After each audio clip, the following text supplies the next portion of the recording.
Mexican fishermen tend to their nets on Bagdad Beach, just south of the Texas-Mexico border. Red snapper poaching along the Gulf is a multi-million-dollar black market. John Burnett, NPRhide. Caption toggle. Caption John Burnett, NPRMexican fishermen tend to their nets on Bagdad Beach, just south of the Texas-Mexico border. Red snapper poaching along the Gulf is a multi-million-dollar black market. John Burnett, NPRIt's the hidden U.S.-Mexico border war. For years, Mexican fishermen have crossed into U.S. waters to illegally catch high-priced red snapper.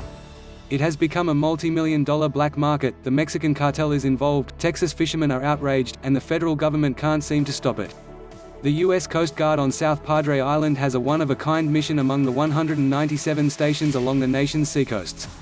Their chief enforcement activity entails bouncing across the swells of the lower Texas Gulf in pursuit of wily Mexican fishing boats filled with plump, rosy fish destined for seafood houses in Mexico City and Houston. These are the red snapper poachers. United States Coast Guard. Stop your vessel. Stop your vessel, yells a Coastie in his bullhorn as the 900-horsepower fast pursuit boat pulls alongside the Mexican lancha. 4 Mexican fishermen tried to outrun it but thought better and throttled down. The fishermen are handcuffed, their catch is confiscated and the boat is towed back to the Coast Guard station.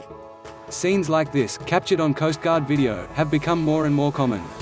Interdictions of illegal fishing boats have soared from 9 seizures in 2010 to 148 incidents last year, with 547 Mexican fishermen detained and released without charges.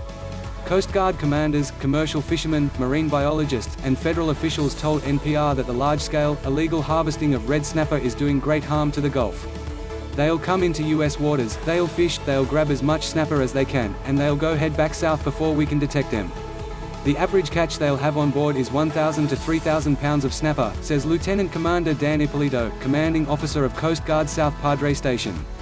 Last year his station seized 37 tons of marine life from Mexican lanchas. Snapper poachers are throwing the ecosystem off balance. Fishermen, Coast Guard personnel and scientists regularly come across gill netting and trot lines that can be 3 miles long, attached to floating buoys. They're both illegal in this part of the Gulf because they kill marine life indiscriminately. We find red snapper, sharks, sea turtles, dolphins, said First Class Petty Officer Aaron Welch. It's incredibly physically taxing on the crew. We have to utilize everybody that's on board to be able to pull this up. A sign on Bagdad Beach advertises fish for sale. Huashinango, red snapper, is at the top. It is the most profitable, most sought after, most fought over, and most regulated fish in the Gulf.